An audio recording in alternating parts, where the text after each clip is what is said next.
Good morning, Cedar Lane. I have missed you and continue to miss you given the current circumstances in many ways. However, it is an absolute joy to be back with you today with a message. And as I record this video for you, I'm in a space in my basement near Baltimore, Maryland, in a space that I have crafted for this very moment.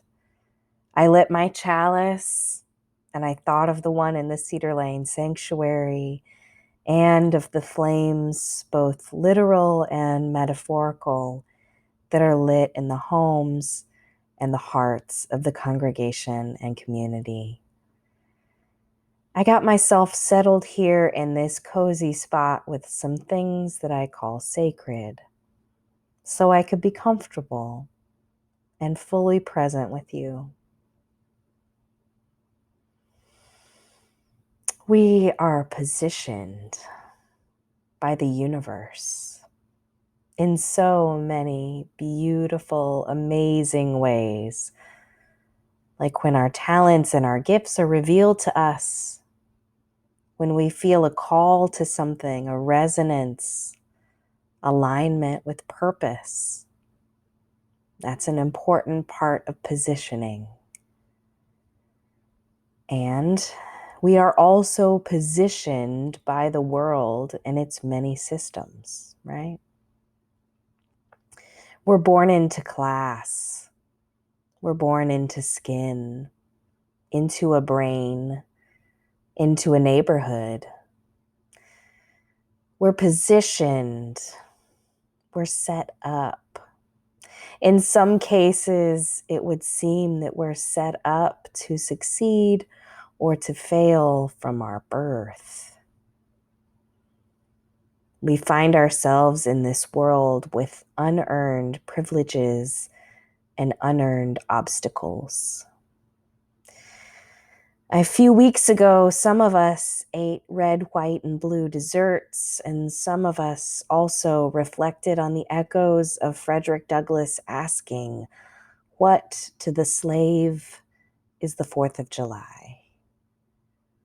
What to the immigrant being hunted by ICE is the 4th of July?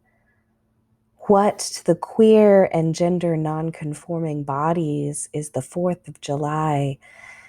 We could make a list. And while the 4th has passed, we have opportunities every day to reflect on these questions. My theology holds that we have opportunities to make choices, take risks, get into position to be in deeper relationship, deeper connection. As we consider our place in this new world, we are invited and obligated to get into new positions. And there are some things you need to know about getting into positions, some things we at least need to talk about. These 3 elements in particular, I'd like to highlight.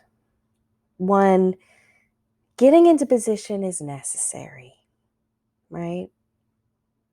2, getting into position can be uncomfortable.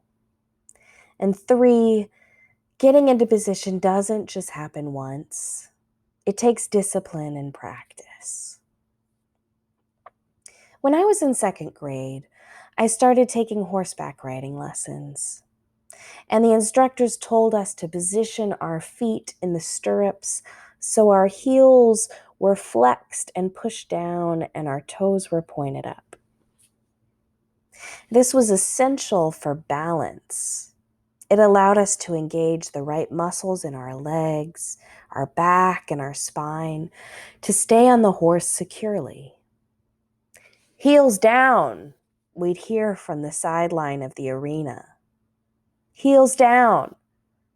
It reminded us to reassess our bodies, our balance, our position on this wonderful animal, this powerful animal.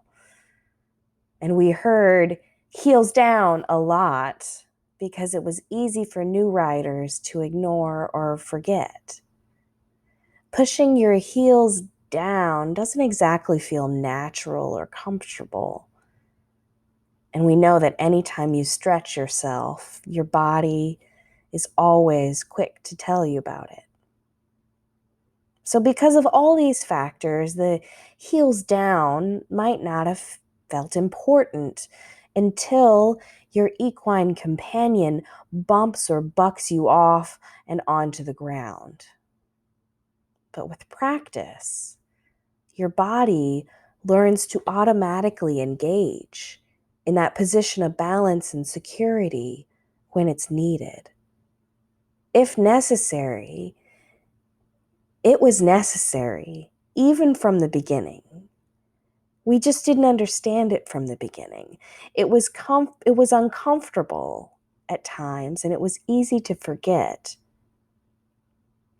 But I remember years into riding lessons, when the horse I was riding got spooked and took off, I was able to get into position and regain control so I could return to safety. We both could.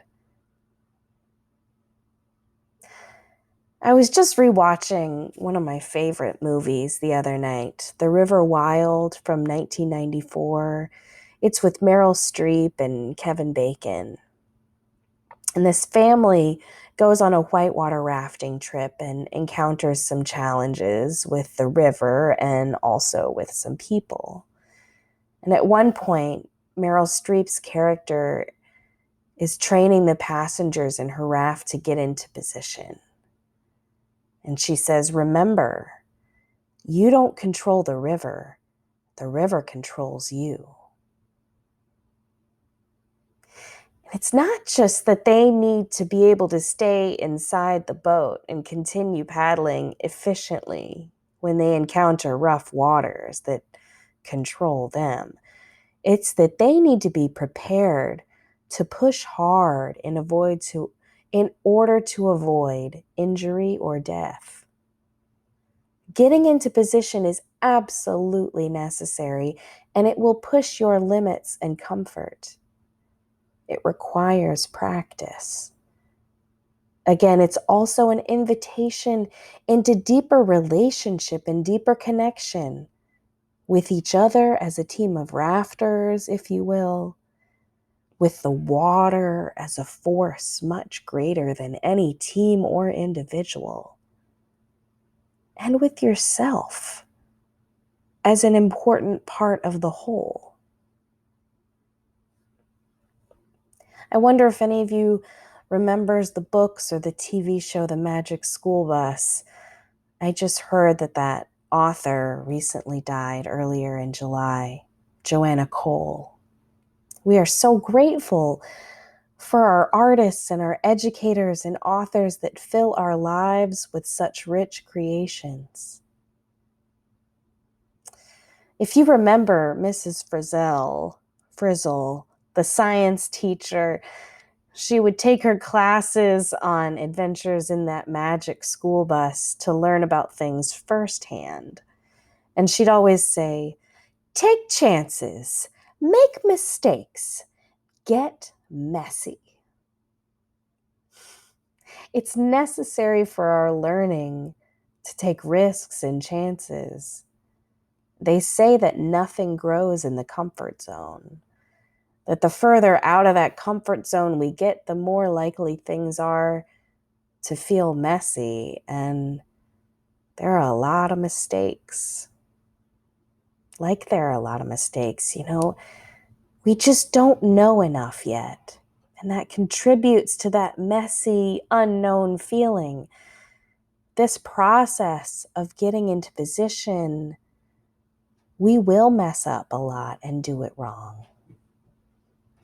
And in knowing the nature of getting into position, the messiness and the complexity, how we can hold each other on those journeys, how we can hold each other with loving kindness and with loving accountability. I spoke earlier about our unearned privilege and our unearned obstacles. When we think about getting into position, getting into deeper relationship and connection, we hold both our privileges and our obstacles as part of the story. Consider the following. Let's say your friend is arrested and the authorities aren't sure if they're guilty. They've just been arrested and are awaiting trial, so they're in jail. This person is given the option to pay bail, but they can't afford it, and neither can anyone else around them. Neither can you. So they spend time in jail without even being convicted of a crime. This time is not in brief transition period. Folks can spend months incarcerated simply because they cannot afford bail. And I don't know about you, but that would severely mess up my life right now. I have things coming up, job interviews, doctor's appointments, an ordination to plan. I can't just be locked up indefinitely. Now imagine that your friend who is incarcerated is Black. You might have already been imagining that. Now imagine that your friend is a parent, a mama, a caregiver of some kind. Had you considered that element that this person might also have dependents? It changes things, but not just because caregivers have invisibilized work, but because the nature of their work is communal and it embodies that kind of healing that needs to happen. Connection, relationship, restorative justice, relationship-focused healing can get us into position to build bright futures. The leaders in Black Lives of Unitarian Universalism frame the Babies and Bailouts initiative this way: no one should be punished for the want of money. We must heed the call of those who confront oppression in the system that is rigged against them. We know it is on each of us to do all we can to dismantle institutions that criminalize entire communities for their identities. And you heard these same principles echoed today when learning about the campaign for the fair sentencing of youth. No child should spend life in prison. Yet there are systems that are positioned to make that so. What can we do to dismantle those systems? How can our getting into position make an impact on those systems? You simply start from where you are. We learn from those times when we're on the horse or in the raft, but ultimately we always start from a new place. New things from a new place. So where are you in your body, in your life? What is calling you to get into position? Some folks mask up, go downtown, and paint defund the police on the streets. Some folks make a phone call, send a message to check in on our strong friends who are on the front lines, who are first responders, who are caregivers. Some folks use their resources and their privileges in an effort to redistribute power and empowerment.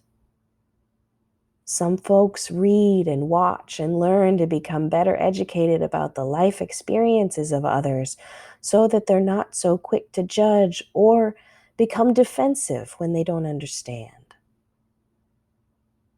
Some folks are simply behind a screen of some kind, gathered on an online video call to witness each other.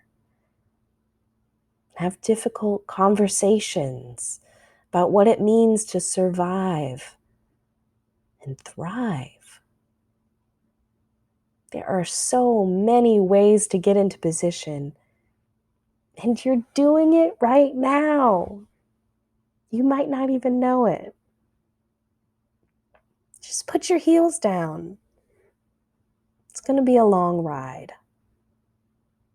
It takes a lot of practice and grace and practice and grace and practice and grace.